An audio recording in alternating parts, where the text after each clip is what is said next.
दरवाज़ा मत खोलना। आनंदपुरा गांव रात के 8 बजे। रागिनी जल्दी जल्दी खाने पीने के बाद बर्तन साफ करने में जुटी हुई थी।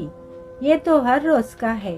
आखिर बर्तन साफ करने के बाद आंगन में पड़े सामान जैसे बाल्टी लोटा सभी अंदर भी तो रखने होते हैं। तभी किसी ने जोर से मुख्य दरवाज़ा खटखटाया। रागिनी डर गई। तभी दरवाजे के पीछे से आवाज़ आई, रागिनी दरवाज़ा खोलो, मैं हूँ। पति की आवाज़ सुन रागिनी ने झट से दरवाज़ा खोल दिया। अरे आप दोनों तो पड़ोसी गांव में शादी में गए थे, कल आने वाले थे, अभी कैसे आ गए? शादी नहीं हुई क्या? रागिनी दरवाजे पर पति और देवर को देख चौंक गई। अरे नहीं, आधे रास्ते से लौट आए, कुछ अच्छा नहीं लग रहा था, पेट में भी गुड़गुड़ाहट है। पति बोलते हुए कमरे में सोने चले गए। देवर जी भी अपने कमरे की ओर हो लिए। रागिनी भी चुपचाप दरवाज़ा बंद कर सोने चली गई। गांव में सभी जल्दी रात के 12 बजे अचानक किसी ने जोर से दरवाज़ा खटखटाया। रागिनी हड़बड़ा कर उठी। उसे लगा कहीं सपना तो नहीं देख रही। थोड़ी देर बाद खटखटाने की आवाज़ वापस सुनाई दी। अब तो मरे डर के रागिनी की घिग्गी बन गई। उसके हाथ पांव ठंडे पड़ने लगे। ठंडे में भी पसीने की बूंदें माथे पर उभर आई। हो न हो चोर ही है। ना कुछ बोल रहा है और ना ही कोई हलचल सुनाई दे रही है। हे भगवान रक्षा करो। मन ही मन बड़बड़ाती हुई बगल में सोते पति को झकझोरते हुए धीरे से बोली, सुनते हो, लगता है घर में चोर घुस आया है। धीमी आवाज़।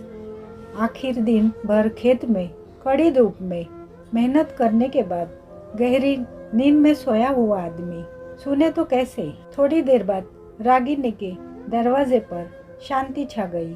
तभी बगल वाले कमरे से खटखटाने की आवाज़ आने लगी, जिसमें सासू माँ सो रही थी।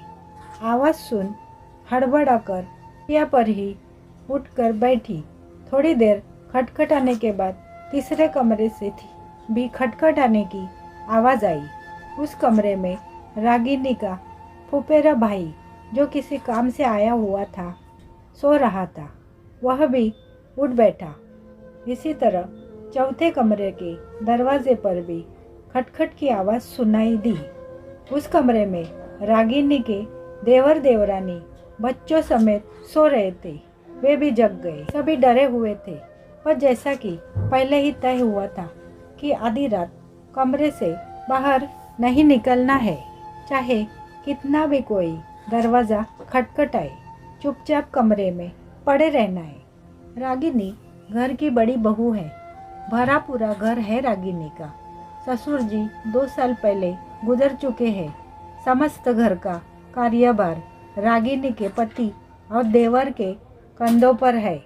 छोटे मोटे झगड़े तो आए दिन होते रहते, पर इससे परिवार की एकता प्रभावित नहीं होती। जैसा कि गांव देहात में चारों तरफ कमरे और बीच में बड़ा सा खुला आंगन होता है, ठीक वैसा ही घर था रागिनी का।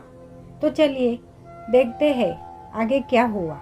जैसा कि अब पूरे परिवार को यकीन हो चला था कि घर में चोर घुस आया है, लेकिन वे संख्या में कितने हैं किसी को नहीं मालूम। इसलिए सभी शांतिपूर्वक अपने अपने कमरे में दुबके पड़े थे। कोई भी हलचल नहीं कर रहा था कि तभी चोर जोर से चिल्लाते हुए बोला, बाहर निकलो सालो, कहाँ छुपे बैठे हो? तुम लोगों की चालाकी नहीं चलेगी। साले बड़े होशियार बनते हैं। आंगन में कुछ भी नहीं रखा, सब घर में छिपाए बैठे हैं। निकलते हो या दरवाज़ा तोड़ दूँ?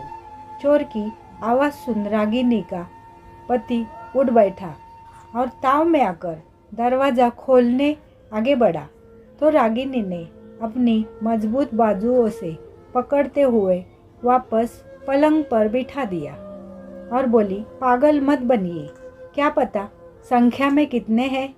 अगर आप बाहर गए तो हो सकता है हथियार दिखा सारे कमरों के दरवाजे खोलने पर मजबूर कर दे, उसके बाद धन हानि होगी ही, जन हानि भी हो सकती है। इसलिए जैसा सबने तय किया था वैसा ही करते हैं। आसपास के गांव में बढ़ती चोरी की घटनाओं के चलते सभी ने तय किया था कि कुछ भी हो जाए आधी रात कमरे से बाहर नहीं निकलना है। रागिनी की बात सुन पतिदेव ने आंखों से इशारा किया और फिर लगभग जोर से चीखते हुए बोले, कहाँ है मेरी बंदूक, जल्दी लाओ इस चोर की। मैं तो बेटे की तेज आवाज़ सुन माँ दूसरे कमरे से चीखी, अभी लाई बेटा, आज ये चोर जिंदा न जाने पाए। इस तरह बारी बारी से सभी कमरों से आवाज़ें आने लगी। कमरे में बैठे बैठे ही सभी आपस में लाठी डंडे की बातें करने लगे। आज तो आर्या पार, जल्दी से मेरी बंदूक लाओ। प्रत्येक कमरे से आती आवाज़ें सुन चोर घबराने लगा। वो समझ गया उसने बड़ा खतरा मोल ले लिया है। घर में दर्जनों लोग हैं और इतने लोगों से अकेले निपटना चोर के बस की बात नहीं थी। मारे घबराहट और कुछ भी हाथ न लग पाने के कारण गुस्से में उसने आंगन में रखी लकड़ी की ओखली तोड़ जमीन पर दे मारी। कोने में रखी अचार की बरनी भी जाते जाते तोड़ डाली और गेहूं पीसने की चक्की को उखाड़ जमीन पर जोर से पटकने से वो दो टुकड़े में बट गई। इससे चोर के दिल को थोड़ी ठंडक जरूर मिली थी। थोड़ी देर बाद आंगन में कोई हलचल नहीं होते देख सभी परिवारजनों ने चुप्पी साध ली। काफ़ी देर तक न तो कदमों की आहट थी और न ही किसी प्रकार की कोई हलचल। 2 घंटे बाद रागिनी अपने पति से बोली, सुनिए जी, मैं धीरे से दरवाज़ा खोल बाहर देखने जा रही हूँ कि चोर भाग गया या अभी भी छिपा बैठा है। आप मेरे बाहर जाते ही दरवाज़ा अंदर से बंद कर लीजिएगा। रागिनी, झांसी की रानी मत बनो, तुम चुपचाप बैठो, मुझे जाने दो, कहते हुए पति ने रागिनी को पीछे धकेल दिया। ऐसा नहीं हो सकता, मेरे रहते आप बाहर नहीं जाएंगी। अगर आपको कुछ हो गया तो मेरे बच्चों का क्या होगा? मैं तो जीते जी मर जाऊंगी। आपको मेरी कसम।